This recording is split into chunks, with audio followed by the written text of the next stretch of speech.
विधान परिषद की 29 सीटें खाली हुई हैं और इसमें निश्चित रूप से अटकलें लग रही हैं कि किस तरह से घटक दलों के बीच में, एनडीए घटक दलों के बीच में सीटों का बंटवारा होगा।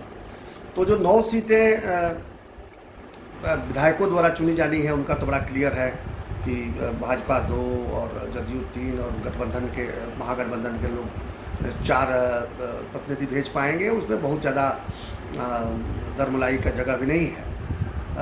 उसी तरह से बाकी जो 8 सीट, जो 4 शिक्षक प्रतिनिधि के रूप में और 4 स्नातक प्रतिनिधि के रूप में जो होने हैं, वो भी मोरलेस तय है। जो सिटिंग है वो है और एक आध जगह है तो बैठ के बात हो जाएगी। लेकिन विषय बाकी 12 लोगों का जरूर आता है।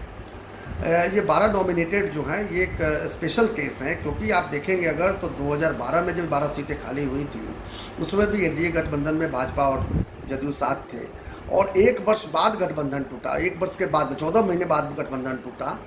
तब तक जो है नॉमिनेट नहीं किया जा सका था। अगर ठीक से नॉमिनेट हुआ होता तो कम से कम 5 विधान पार्षद भारतीय जनता पार्टी के कोटे से होते, जो कि अंततोगत्वा गठबंधन टूटने के 1 साल बाद, लगभग 1 वर्ष बाद जब नॉमिनेट किया गया तो जदयू ने अपने 12 विधान पार्षद भेजे। वही 12 विधान पार्षद अब रिटायर हुए हैं 6 साल बाद। मुझे समझ में नहीं आ रहा है कि इस पर चर्चा क्यों शुरू नहीं हो रही है।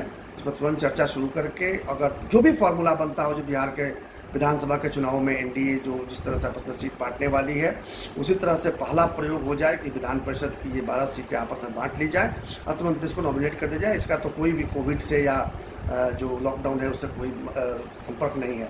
ऐसा इसलिए होता है, इस तरह इस पर लेके भय 2 कारणों से होता है।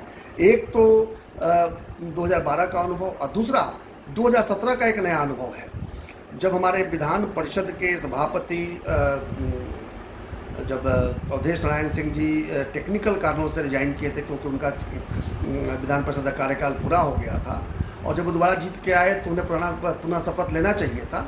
लेकिन वो विधान परिषद के सभापति का सीट खाली रहा है, आज तक भी खाली रहा।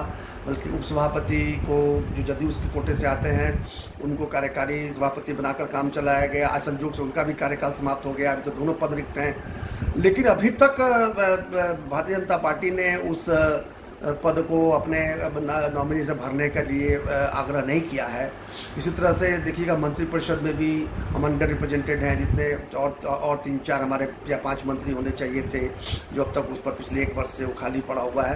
तो इस तरह की बहुत सी चीज़ें हैं। अगर देखिएगा निगमों के चेयरमैन और बहुत निगम है और भी बहुत सारे हैं, जिससे भारतीय जनता पार्टी की तरफ से कभी डिमांड नहीं किया कि हमारा ये हक बनता है। और इस विषय पर कार्यकर्ताओं के मन में संदेह है। तो पहले तो शुरुआत इससे हो और इसका बड़ा एक अच्छा पॉजिटिव सिग्नल जाएगा। अगर ये गठबंधन मजबूत है तो मजबूती को दिखाने का समय आ गया है कि ये 12 सीटों का तुरंत घोषणा हो और विधान परिषद के सभापति पद के लिए भाजपा के किसी सदस्य को नामित किया जाए, इसे शुरुआत की जाए। इसके बाद से बाकी विषयों पर भी चर्चा होनी चाहिए। आजकल बिहार विधानसभा के चुनाव को लेकर बहुत सी चर्चाएं हो रही हैं, अटकलें लगाई जा रही हैं और इन चर्चाओं का बाजार तब से गर्म हुआ है जब से सुशील जी ने, माननीय उप मुख्यमंत्री सुशील मोदी जी ने एक वक्तव्य दिया कि डिजिटल माध्यम से चुनाव होने चाहिए। और कईयों ने तो यहाँ तक कहा कि सुशील जी चुनाव आयोग के प्रवक्ता के रूप में ये बातें रख रहे हैं। लेकिन उसको उस तरह से नहीं देखना चाहिए। सुशील जी अपनी बातें बेबाकी से रखते हैं, सोशल मीडिया का उपयोग करते हैं, ट्विटर और इस तरह के माध्यमों का उपयोग करते हैं। उसमें उन्होंने अपनी बात रखी है। हालांकि ये बड़ा ही अव्यवहारिक है।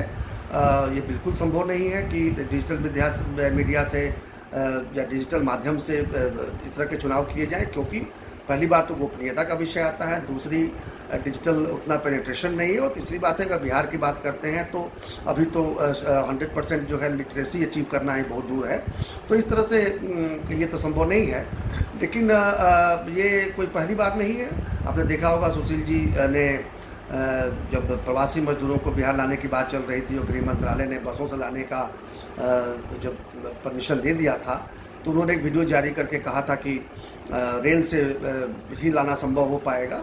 उसमें कई लोगों ने, मैं भी था उसमें से, हम लोगों ने प्रतिक्रिया दी थी कि इसको वीडियो जारी न करके और मीडिया के माध्यम से सरकार से बात न करके, सुशील जी इतने बड़े नेता हैं कि सीधे प्रधानमंत्री, गृह मंत्री या रेल मंत्री से बात करके अपनी ये बात रख सकते थे। और जो अंत में हुआ भी, रेल मंत्रालय ने अलाउ किया और अब तक जो है 5 लाख से ऊपर से अधिक प्रवासी लाए जा चुके हैं रेल से, और बाकी भी और 10-15 लाख लोगों को लाने की तैयारी हो चुकी है। तो सुशील जी जाने जाते हैं इस तरह के वक्तव्यों के लिए, और सुशील जी अपना वक्तव्य रखते हैं, उसमें कोई वक्तव्य आपको अटपटा लग सकता है, इसको उससे अधिक देखने की जरूरत नहीं है।